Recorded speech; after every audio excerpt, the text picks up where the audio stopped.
Hello बच्चों, YouTube channel गणित गगन में आपका स्वागत है। मैं हूं परमानंद सिंह और आज हम लोग सीखने वाले हैं समांतर श्रेणी भाग 2। भाग 1 हम लोग पहले वीडियो में डिस्कस कर चुके हैं, चर्चा कर चुके हैं और आज हम लोग भाग 2 की चर्चा करेंगे। और इस भाग 2 में हम लोग क्या सीखेंगे कि जो हम लोग का एपी है, अर्थमेटिक प्रोग्रेशन है, जिसको हम लोग समांतर श्रेणी कहते हैं, इसमें जो ये हमारा जैसे मान लो ये एपी है, तो जो पहला टर्म है इसको प्रथम पद कहते हैं, इसके बाद दूसरा है इसको द्वितीय पद कहते हैं, तृतीय पद कहते हैं, चतुर्थ पद कहते हैं।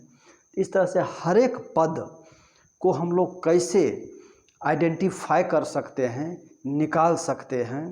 प्रथम पद अगर दिया हुआ रहेगा तो, अगर प्रथम पद दिया हुआ रहेगा तो और सब पद हम लोग कैसे निकाल सकते हैं, फाइंड आउट कर सकते हैं। और दूसरा है सार्व अंतर, कॉमन डिफरेंस। तो कॉमन डिफरेंस हम लोग कैसे निकालते हैं, तो जैसे इसकी A2 है यानी द्वितीय पद है और घटाव क्या करेंगे, प्रथम पद करेंगे। तो द्वितीय पद में से प्रथम पद को घटाएंगे तो क्या होगा, ये हमारा D मिलेगा। इस प्रकार से तृतीय पद में से द्वितीय पद को घटाएंगे तो हमारा D मिलेगा। D का मतलब कॉमन डिफरेंस यानी सार्व अंतर मिलेगा। तो आज हम लोग ये सीखेंगे कि एपी का, अर्थमेटिक प्रोग्रेशन का, हर एक पद को कैसे निकाल सकते हैं, कैसे फाइंड आउट कर सकते हैं। हमको क्या दिया हुआ रहेगा, अगर पहला टर्म यानी प्रथम पद दिया हुआ रहेगा और कॉमन डिफरेंस D का मान दिया हुआ रहेगा, यानी प्रथम पद का मान दिया हुआ रहेगा और सार्व अंतर जिसको कॉमन डिफरेंस बोलते हैं वह दिया हुआ रहेगा, तो हम कोई भी पद समांतर श्रेणी का निकाल सकते हैं। इसी को आज हम लोग सीखेंगे, अच्छी तरह से सीखेंगे। तो चलिए हम लोग देखते हैं।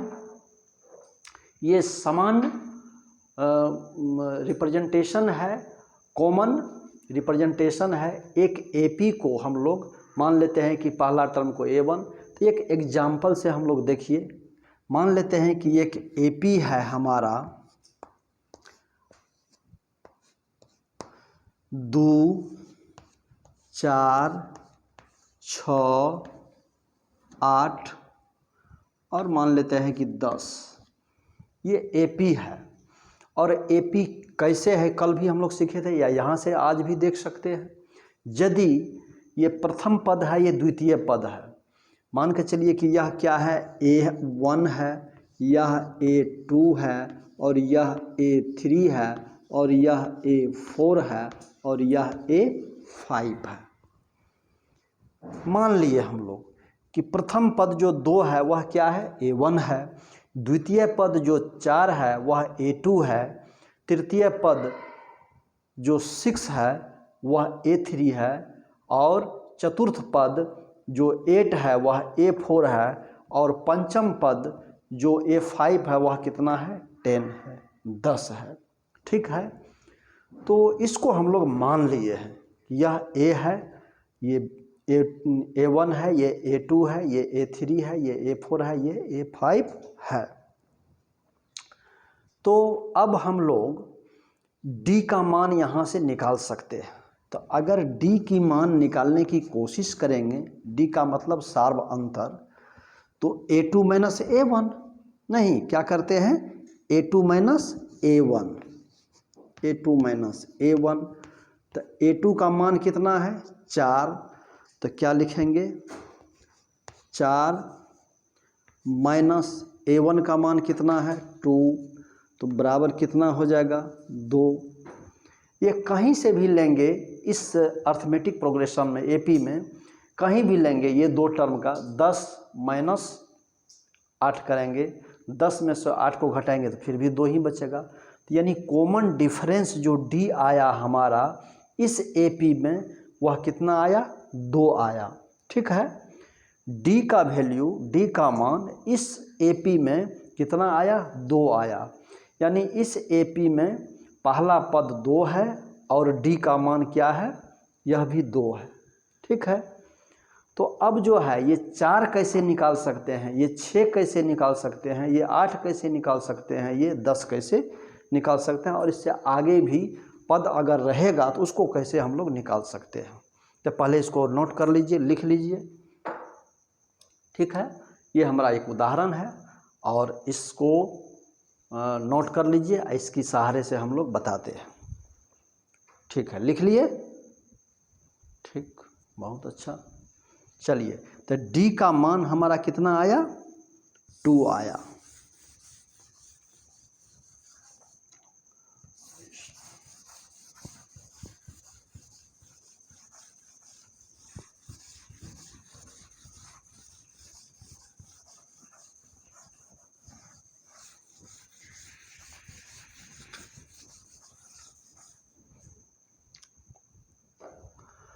अब देखिए AP जो हमारा था वह क्या था, 2, 4, 6, 8 और 10।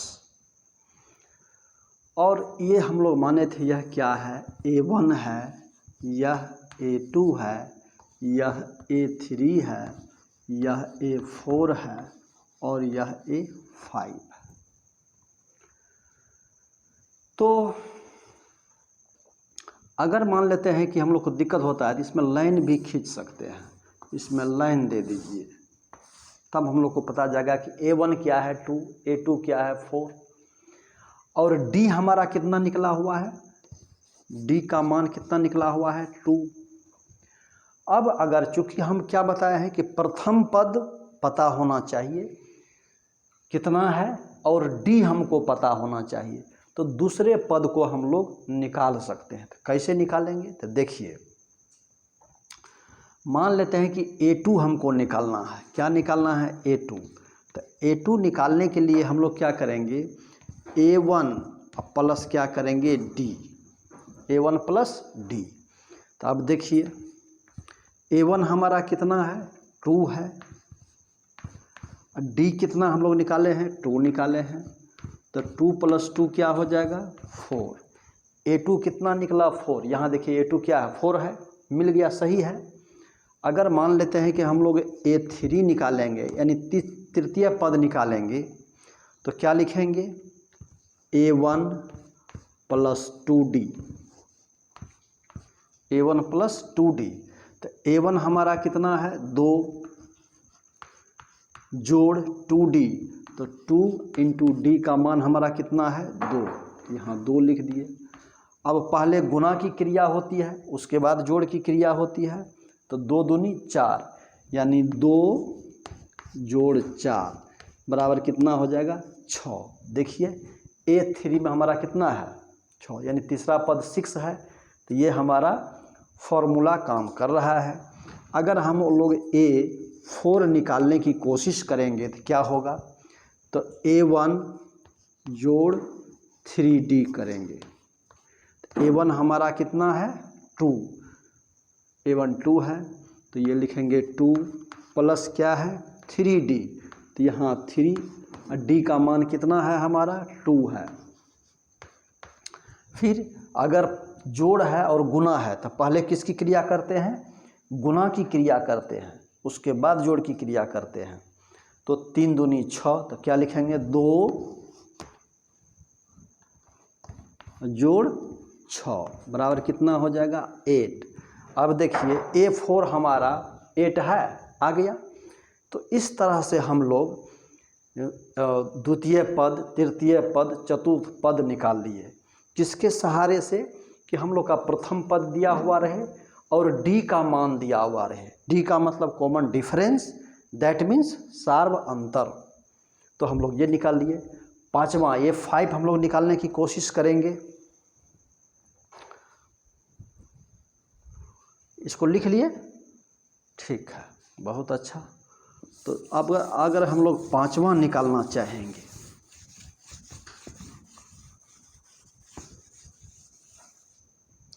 पांचवा पद निकालना चाहेंगे, यानी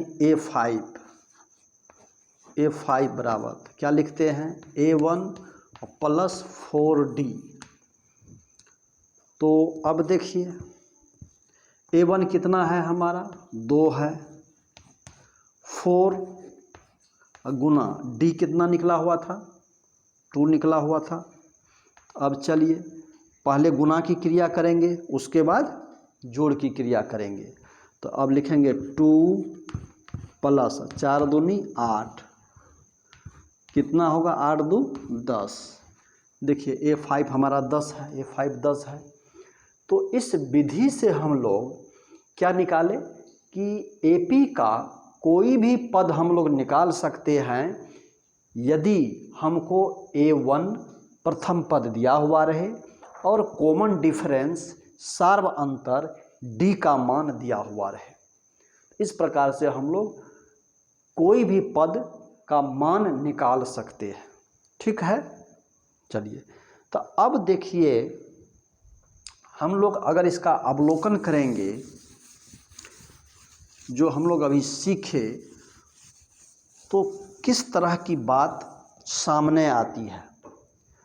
देखिए अगर हम लोग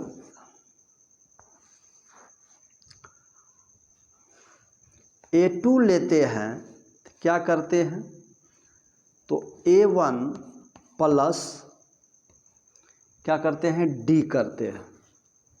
नहीं, अगर हम लोग A3 लेते हैं तो A1 प्लस 2D करते हैं, 2D लिखते हैं तब आता है मान। अगर A3 लेते हैं, ये 4 लेते हैं, क्या आता है A1 प्लस 3D ये लिखते हैं।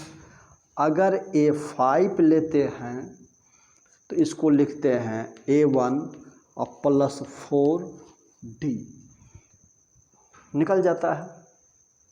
तो इसका मान A1 कितना है 2, D कितना है, D हम लोग को आया है, D का मान भी आया है 2, तो ये 2 कितना आया 4। इसको लिखेंगे तो 2 प्लस 2 इंटू 2, 2 दूनी 4 2 6।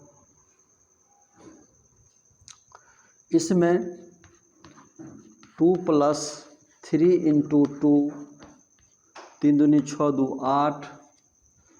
इसमें 2 प्लस 4 इंटू 2, 4 दूनी 8 2 10, ये आया एकदम सही है। A2 का वैल्यू 4, A3 का वैल्यू 6, A4 का वैल्यू 8, A5 का वैल्यू 10। क्लियर है। अब इसमें अगर अवलोकन कीजिएगा तो किस तरह का फार्मूला हम लोग को सामने आती है। देखिए अगर ये 2 दूसरा पद लिए हैं तब पहला पद में D जोड़े, अगर ये 2 लिए हैं तो पहला पद में क्या जोड़े हैं D जोड़े हैं। अगर 3 लिए हैं, तीसरा पद लिए हैं, तो पहला पद में 2D, देखिए यहाँ अगर 3 है तो यहाँ 2D लिए हैं, ध्यान दीजिए। अगर यहाँ 4 है तो यहाँ क्या लिए हैं 3D लिए हैं। अगर 5 है तो 4D लिए हैं। तो यहाँ जो है वैल्यू हमारा पद का उससे एक कम गुना करते हैं D में। ठीक है, क्या करते हैं गुना करते हैं D में। इस तरह से अगर हमको निकालने के लिए कहेगा कि nवां टर्म का जो पद होगा वो वैल्यू होगा वो कितना होगा, तो उसके लिए फार्मूला अगर हम लोग निकालें तो यहाँ पर लिख दें an बराबर क्या लिखेंगे A1 plus n-1 into D। ये सूत्र यहाँ से फाइंड आउट हुआ। an इज इक्वल टू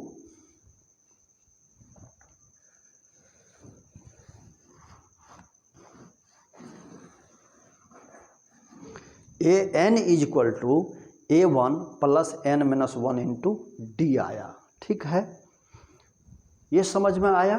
क्यों कि देखिए n का मान यदि 2 है तो 2 में से 1 घटाएंगे तो क्या बचेगा 1, यहाँ पर 1D आया। 3 है तो 3 में से 1 घटाएंगे 2, देखिए 2D आया। 4 है तो 4 - 1 क्या हो जाएगा 3, 3D यहाँ आया। 5 है तो 5 - 1 क्या आ जाएगा 4, तो देखिए 4D आया है। तो ये हम लोग का जनरल फार्मूला हो गया, व्यापक सूत्र हो गया। किसके लिए? तो किसी एपी का कोई भी पद का मान निकालने के लिए यदि और केवल यदि क्या होगा, हमारा प्रथम पद पता होगा और डी का मान हमको दिया हुआ रहेगा, तो कोई भी पद हम लोग निकाल सकते हैं। ठीक है, बात समझ में आई? चलिए, जब इतना समझ में आई, इसके बाद दूसरे वीडियो में इसी से संबंधित हम लोग क्वेश्चन देखेंगे, न्यूमेरिकल बनाएंगे। ठीक है, अगर ये समझ में आपको आया तो वीडियो को लाइक कीजिए, अगर न्यू हैं तो सब्सक्राइब कीजिए और इसको शेयर कीजिए ताकि अधिक से अधिक लोगों को के पास पहुँचे और सब सीखें, सबका विकास हो।